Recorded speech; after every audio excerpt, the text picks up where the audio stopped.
welcome to, or hello from Boston Children's Hospital. I am the VR guy in Immersive Design Systems.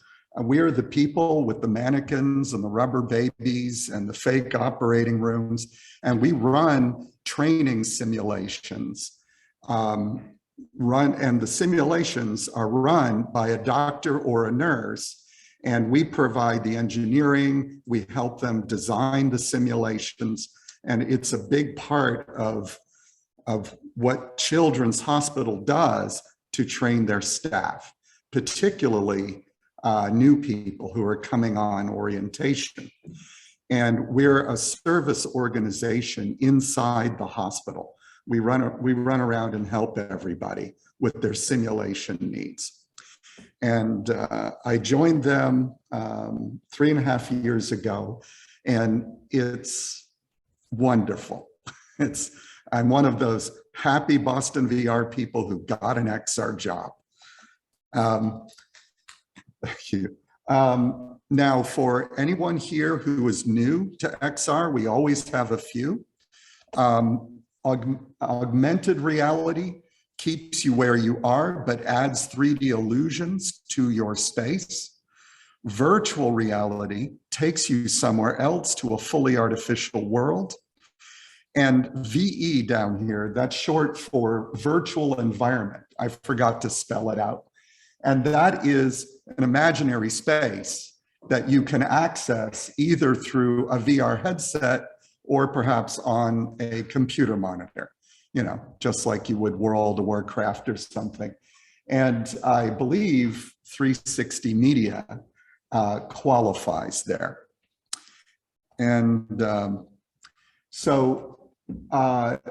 simulation-based training using VR works exactly the same way and for the same reason as it does in physical reality, right? You're simulating the process, simulating the situation so people can get used to it.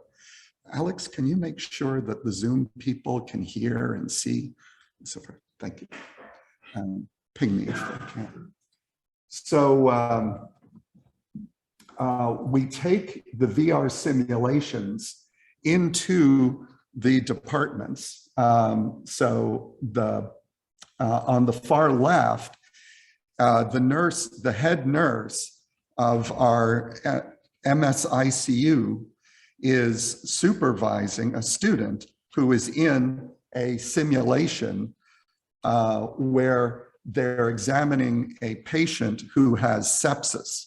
Sepsis is a blood infection, and each individual symptom has 100 explanations, common explanations.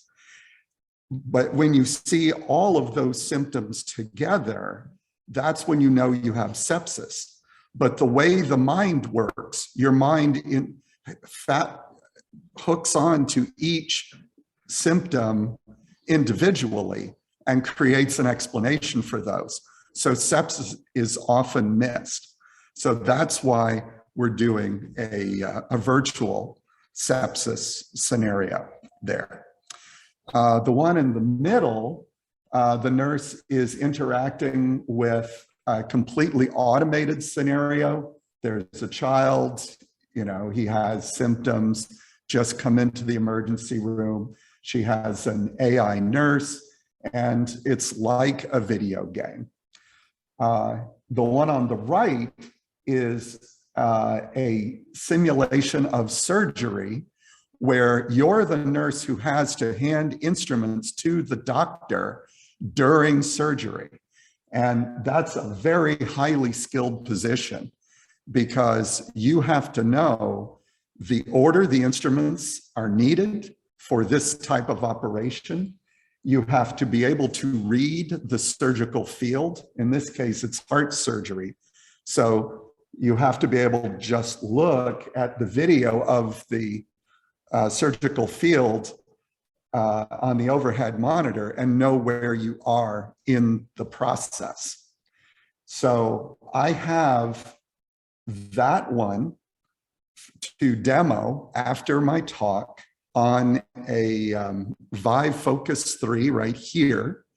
And then the one on the far left, I've got it on a Rift S, which we'll demo in the table in the back.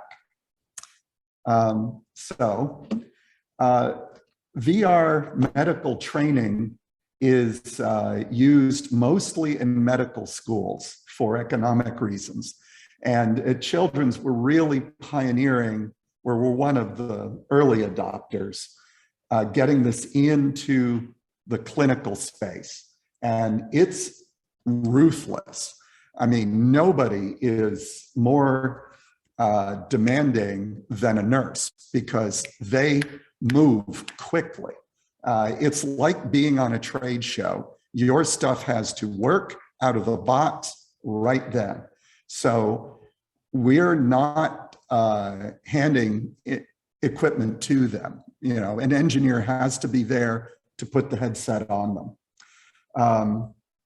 Although this year, all three of our software providers for these scenarios, Oxford Medical Systems, PeriopSim, and UbiSim, are all available on standalone headsets now.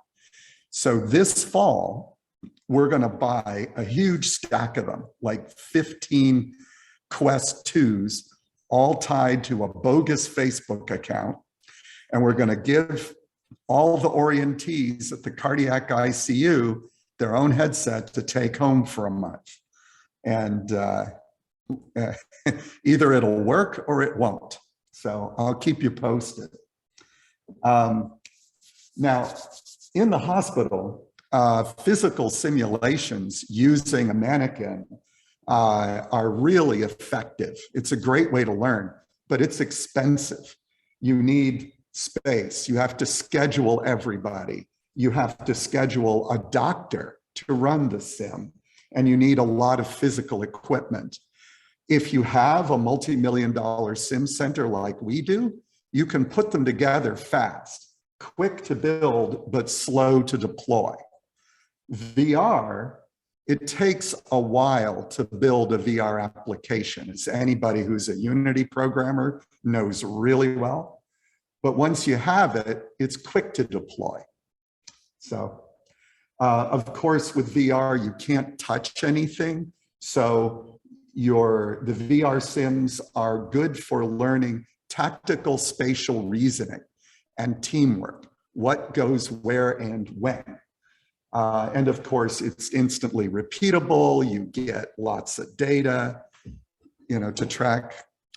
Any early question on this before I barrel on? We'll have. Quick to deploy. Yeah. That line's quick to deploy, slow to deploy. VR is slow to build, quick to deploy. Physical sims are quick to build, slow to deploy. Oh, where you have it done. Yes. Yes. Yeah. You said that there's in VR. I know there's research on pneumatic transistors for gloves. Yes. Yes. Haptic displays for VR have existed for at least 25 years. You have gloves that do give you a little bit of a sense of touch, but it's very crude. And it's nothing like the real thing. Now, not in this environment.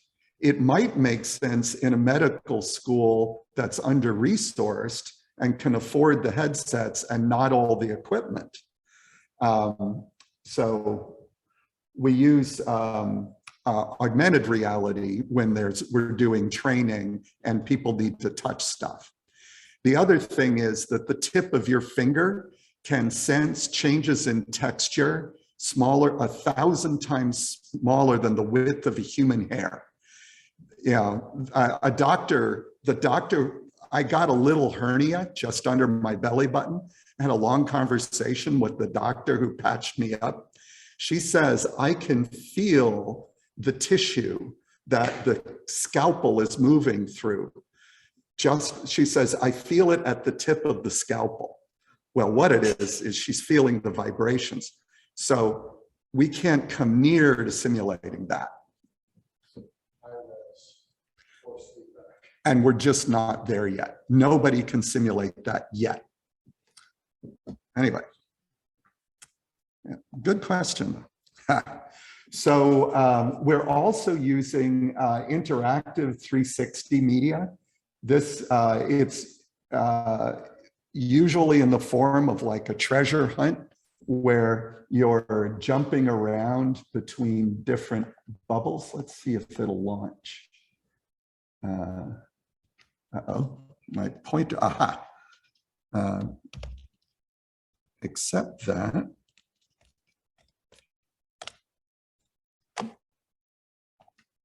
Let's see.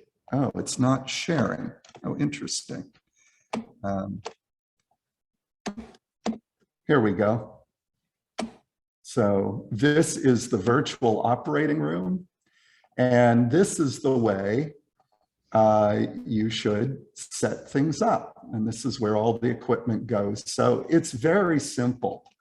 But because we're a children's hospital, we have to have every size of every instrument, right? Because we work on tiny little babies who weigh 2 pounds up to a 200-pound teenager.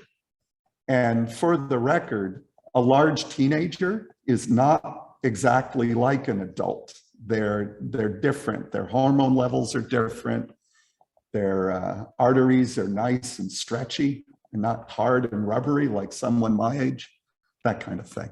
Anyway, so this is just a simple take-home tool for people who are getting oriented to the operating room. And then we have this other one. I won't show you. Whoop. Okay.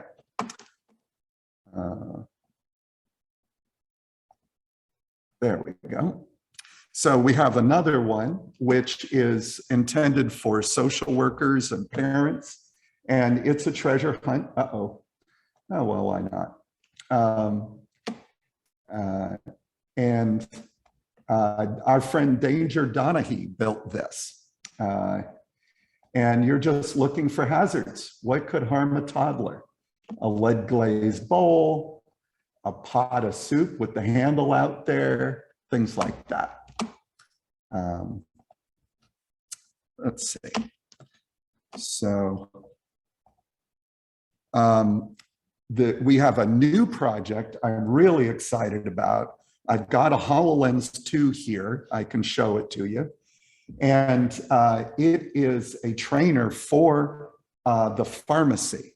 And it has a window here that just has step-by-step instructions on, what to do next, what to wipe, what bottle to open. And we can present 3D illusions, in the user's space, tell them, always keep the bottle 6 inches from the edge of the table, et cetera, et cetera. And we're using Scope AR, which is an authoring platform that's got enormous use in engineering and equipment maintenance fields. And so this is their first medical application and our first AR. And Dr. Watson here is the instructor for the pharmacy department, and they love it. So we'll be doing this in the fall, probably one a week. Uh-oh. Oh, there's a video.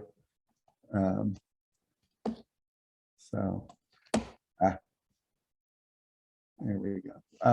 Why don't I not show this, because we have a demo. And the people on the Zoom, I will share the link with you when I'm done talking.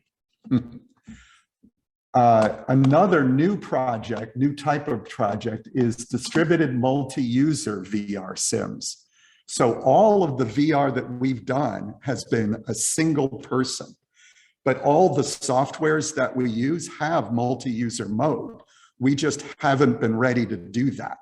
And next week, we're going to do the sepsis scenario with 2 nurses in that room diagnosing the patient.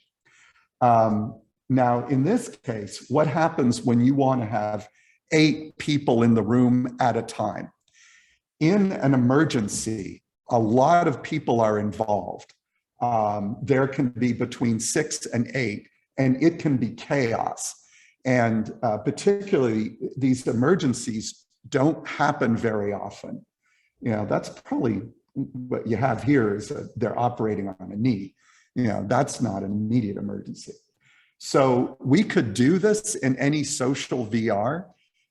So we looked at AltSpace VR, but it's too limited. Like you can't hand something to somebody. You have to drop it on the ground and shoot at it with your pointer.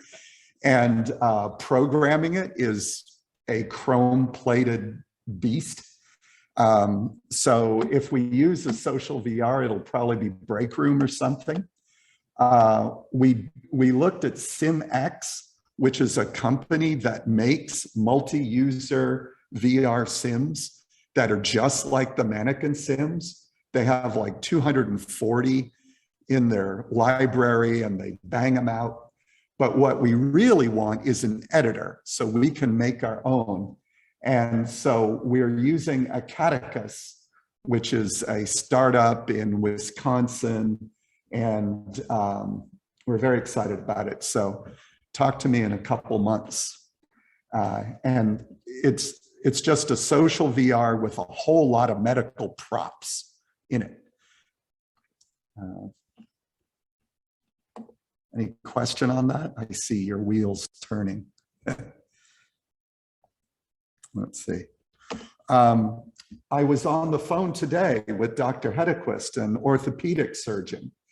And when he is doing surgery on a kid, and he has this enormous device, the Medtronic's robotic surgery thing. I really should learn the proper term. And the patient is here and the monitor is over there. So he has to twist his head all the way around to look at the damn monitor to see where his probe is in relation to the scan that the machine is giving. So he said, just give me a way to put the image where I want it, right? So I said, well, why don't we just rig up an extra monitor and put it on a boom? And he said, well, I want the HoloLens because it can do other things, which it can. Like he wants to be able to access the medical database, again, without having to walk away from the patient. And then, of course, AR can be used for telepresence. We're not, this image on the right, I stole it off the internet. We're not doing anything like it, but we should. Visualization tools. So my group, I work in the engineering group of Immersive Design Systems, and we have 3 people full-time who take CT scans of patients' anatomy and then create 3D prints of that anatomy, the anatomy that the doctors are going to work on. So it might be a heart or a tumor or some part of the kid's body that needs to be fixed.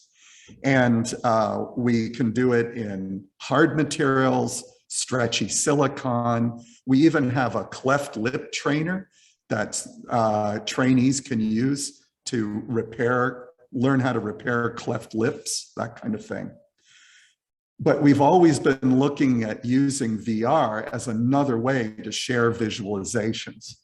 So we're experimenting with Elucis They're a tiny little startup in Montreal, and their interface is just a little bit better than anybody else's that I've seen.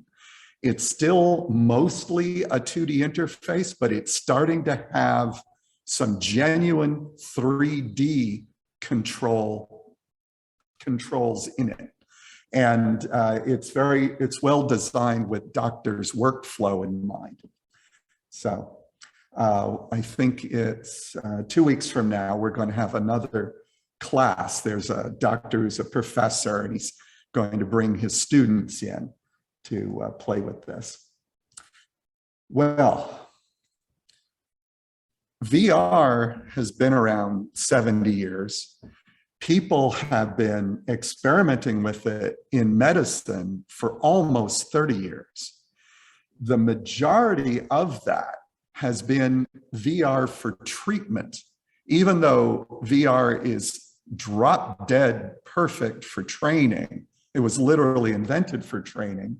Most of the academic interest has been in VR as a medical treatment, and it has uses. So anybody who is in pain or chronic pain will tell you it's not so bad when they're doing something interesting that takes their mind off it.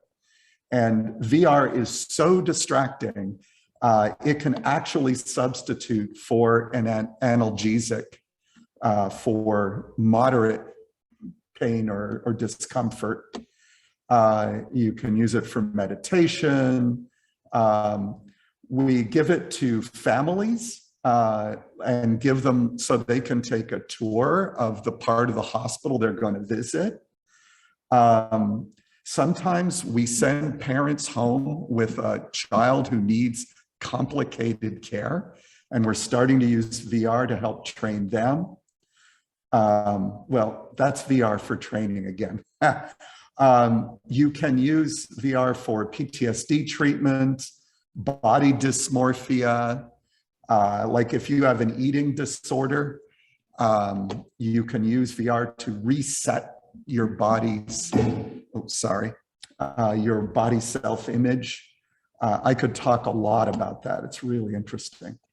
Anyway, we're not doing any of that except the pain distraction at Children's, but we hope to do more. Oh, and the preparation for home visits. So what's the development process? Well,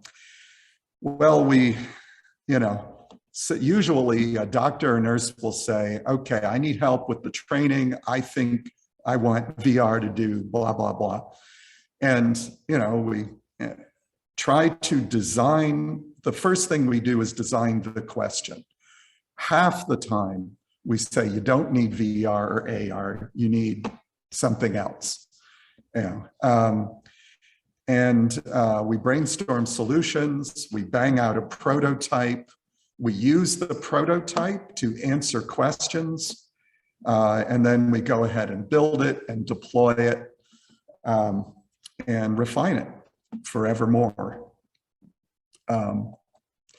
So I can't tell you how happy this makes me. This is our adoption curve at the hospital.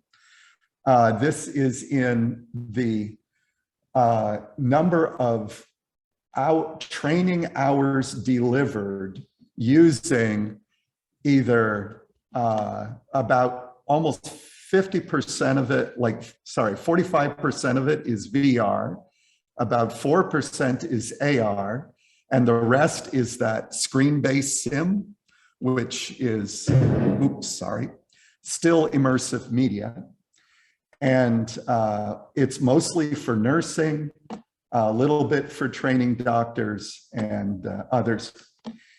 And it was really around the third quarter of last year that we figured out how to deliver. The dark green on the bottom is we call it zone 2 training, where you have a complex situation, you have to figure things out, you're under pressure, it's like a video game. Those are all VR. Zone 1 is where you're just learning a process. That's the handing the instruments to the doctor. Zone 0 is where you're just learning facts. And then the rest here is therapy, preparing families, and at the very top a little bit is nurse meditation. My colleague, Kate Donovan, has a whole lot of projects responsible for almost half of what's here, but I had to put my talk together real quick, so I didn't show you any of her projects. What is HWE? Health and wellness education. We're training the nurses how to meditate, something like that. So this is the argument we're using, trying to get more people hired to help me. So here we are innovating, right, with 2.5 people working, right? And the more we innovate, the more we deliver. And the more we deliver, the more busy we are just supporting the delivery until we can't innovate anymore. So we're begging for the funding. So that's my talk. Any questions?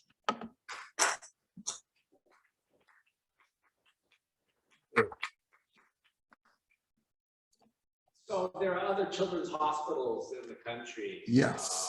Any similarities, any teams or projects that you want to share? There are other children's hospitals. CHOP, Children's Hospital of Philadelphia, is doing very good work. Children's National in DC. I don't know that much about what they're doing in XR because I haven't been going to the conferences. So I'm going to fix that soon. And usually, I mean, what happens is I'll see an article, so-and-so hospital doing VR, and I'll read it, and it was a little experiment where they got 6 people together and they ran them through VR, and that's it. Or it's from one of our vendors that is deployed in a hospital. And so we know that they're using the vendor's stuff, like the one with the handing instruments. They claim that they're in 90 hospitals, but I don't really have visibility. And mea culpa, I haven't been publishing any articles. We haven't been writing about this because we've been too busy getting our act together. So that was a really long answer.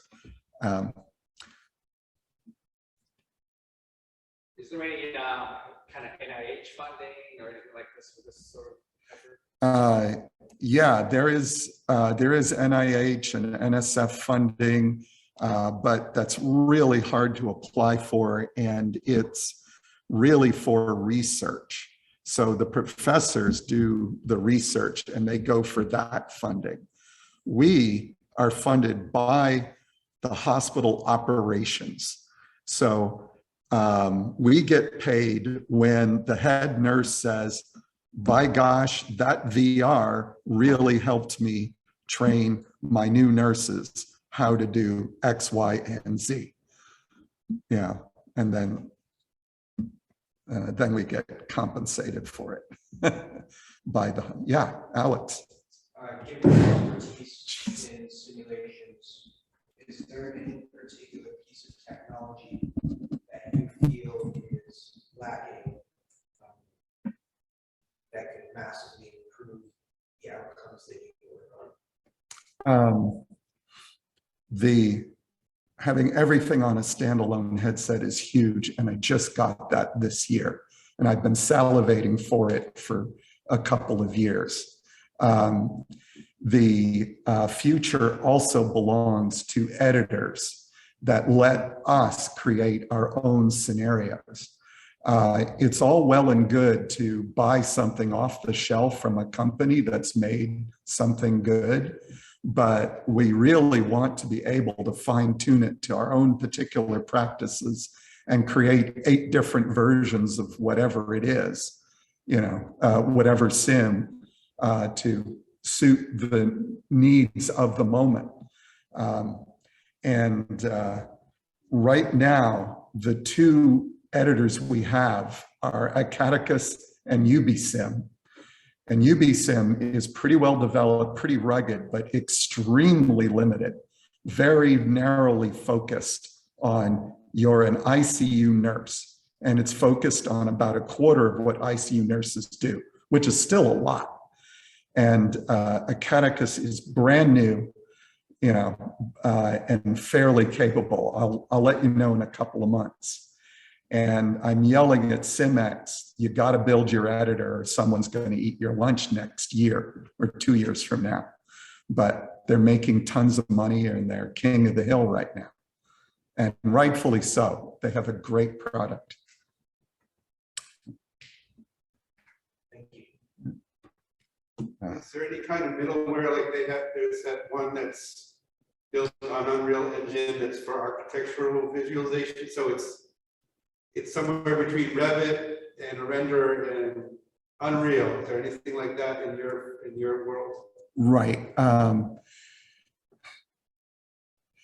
There are a number, the closer to the mark would be those game authoring systems that are either plugins to Unity or Unreal or run on top of Unity or Unreal, and are intended for software people, people who could do it in Unity but don't have the time. Like Unity had the Mars project at one point, and our friend Jono who works for Unity has worked really hard, but that's still too general purpose for us because we're not a software company. What we need is an editor like that with tons and tons of medical props built in. Then we could use it. And then it would have to be someone like me. We couldn't give it to like a doctor. Yeah. It could exist, but doesn't quite exist. Well, there's the editors, the authoring system paradox. The more it does for you, the harder it is to use. So Unity and Unreal are all things to all people, so they're beasts. And more focused, narrow editor is easier to use, but then it does less. So what we need are editors that are in that sweet spot for medical simulation. And they are coming into existence.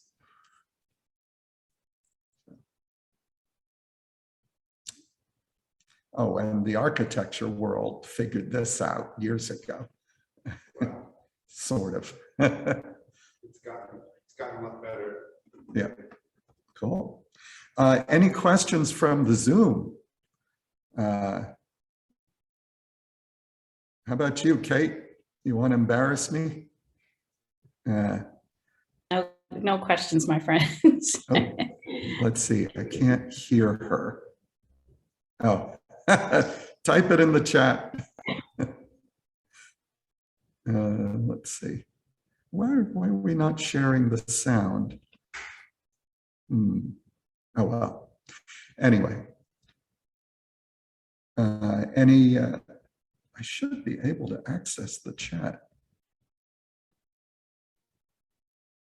I'll look on Zoom, see if I can see.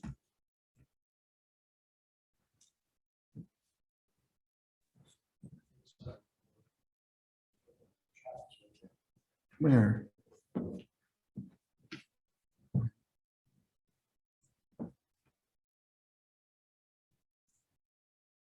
I'm missing my menu. It's on that screen. Oh, God. It was over there. Okay.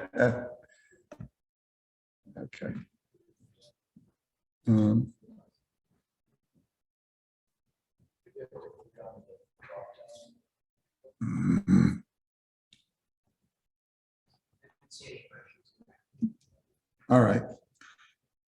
Anyway, well, thank y'all. And now it's Hold on. what? Oh, What kind of therapy experiences do chronic pain patients see?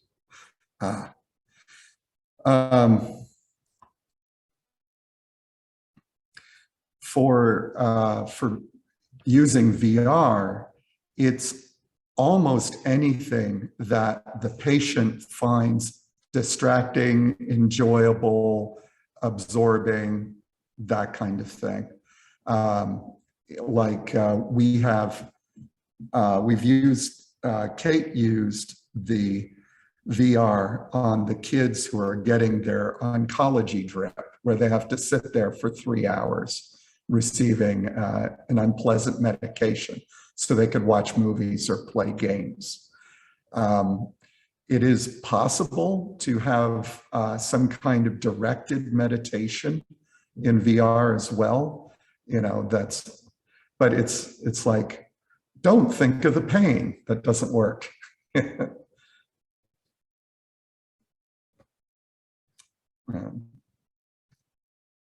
But it really works. And there's actually, I mean, at least a dozen companies producing products. What is it? VR for Health, Applied VR, and so forth.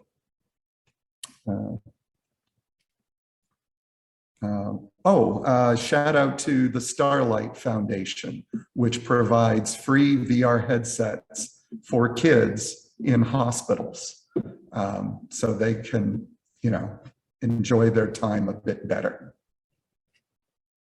They're a nonprofit. There's some more in the chat.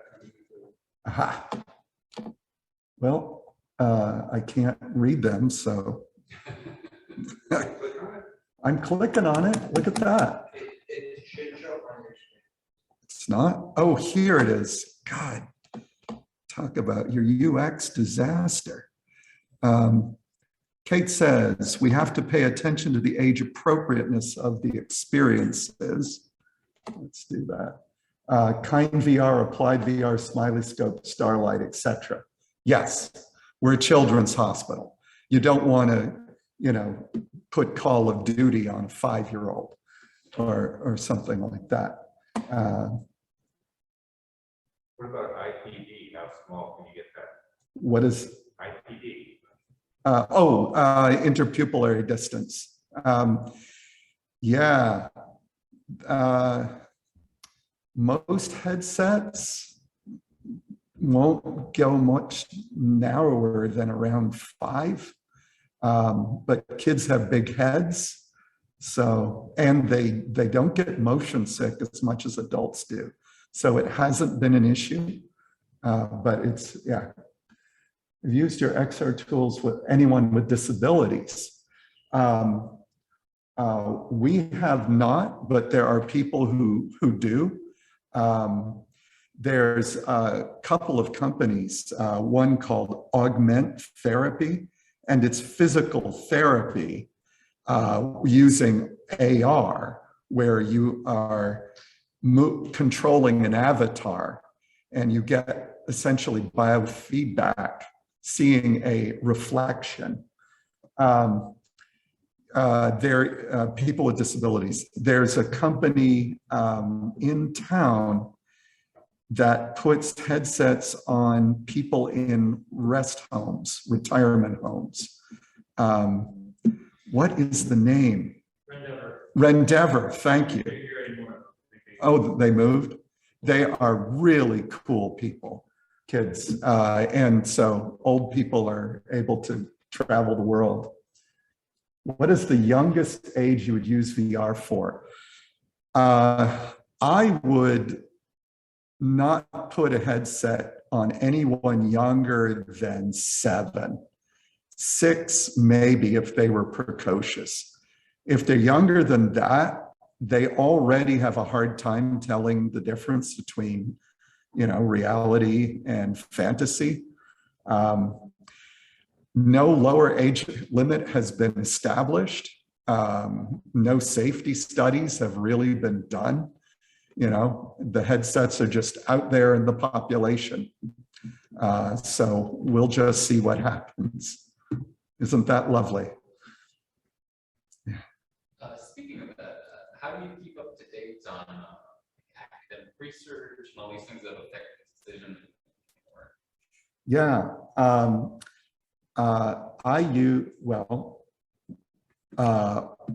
for VR tech, I actually come to Boston VR events and I gossip with the people here. That's a big help. I actually have my LinkedIn feed tuned to get VR news, and that really keeps me up to date on kind of the general industry. And then I look at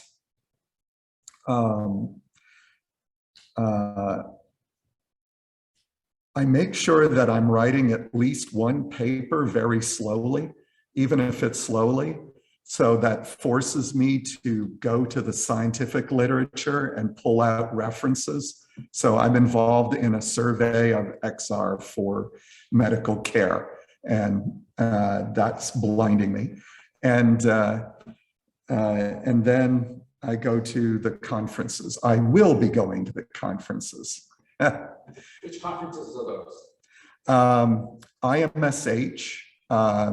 Let's see, what does that stand for? The SH is Simulation in Healthcare. IPSS, International Pediatric Simulations Association. It's really too bad MedVR isn't around, or excuse me, they are. But they're focused on VR for medical treatment. So I go to the simulation conferences with the mannequins, and that's a closer fit to what I do. So MedVR is run by Cedars-Sinai in LA. They've been kind of the early leader of VR. And then Bob's group, Bob Fine, does a medical conference. I'm blocking on the name. What is it, Jeff? VR and Healthcare Symposium. Thank you. That again is more focused on VR for treatment. So yeah, hi. Hi. I was just curious about, I know for medical purposes, XR would be really useful and good. But I was curious in terms of like ethics as well, overall the technology, like where do you caution the most and like new area? Because I know there could be things where it could be used in There's such a long list of ethical issues and questions. One is you never want to reveal patient data. Anything that came out of someone's body has to be presented in a form that you couldn't possibly trace it back to that person. So usually if someone has an anomalous heart valve and you can publish a photo of the heart valve because no one's going to be able to trace it back. But you have to be really careful. Like if you say, oh, in that paper about the heart valve, that patient was, 13-year-old female, came to us. No, you have to be really careful because you could do that.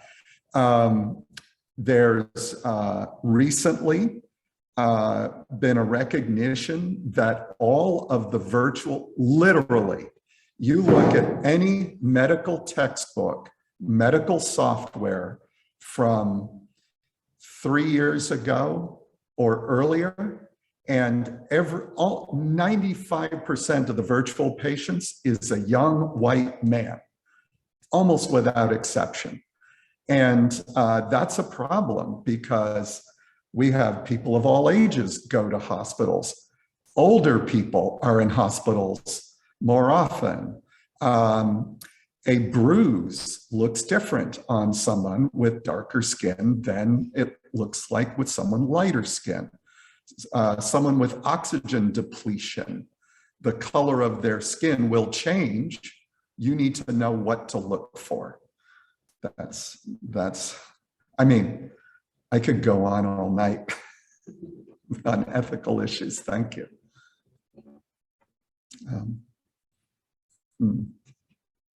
We do have some, when we have nurses who come to us for training, the purpose of the training is to stress them out as much as possible. So there is an ethical sort of boundary we have to stay in. We need to stress them out in ways that are legit. What's legit? Well, it's stress them out in ways that are true to life, not just annoying. And we have to treat them fairly. One of the things that we address in simulation often is empowering people to speak up when they see a problem, right? If you're just some, lowly nurse who has been at the hospital for 6 months and you're over there by, I don't know, I'm inventing this, over by the oxygen machine, and that machine isn't behaving right, you got to speak up, or if you see something, because in that moment, you're the expert on that problem. And surgeons are dominant personalities, do this, do that, do this, get out of my way. And the nurses are the same way, right? And there's no tolerance for, there's very little tolerance for mistakes, because when people make mistakes, patients die, but people do make mistakes. Even the kind of person who doesn't make mistakes often will eventually.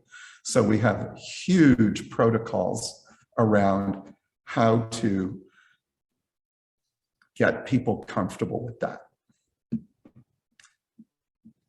Thank you. And during COVID? During COVID, yes. As Kate said, we call it psychological safety. During COVID, when COVID came down, we took all of the children from the area hospitals to make more room for adults in those hospitals. And the Boston area reached full capacity for hospital beds. We didn't have to set up medical tents, barely. And we were able to squeeze through that first year of the pandemic. Then, in the second year of the pandemic, we were, out of crisis mode, but we had all these COVID protocols that are preventing or trying to minimize people being in person. And that's when the VR got a huge boost, not just here, but all over the country. COVID was an enormous boost to all kinds of VR.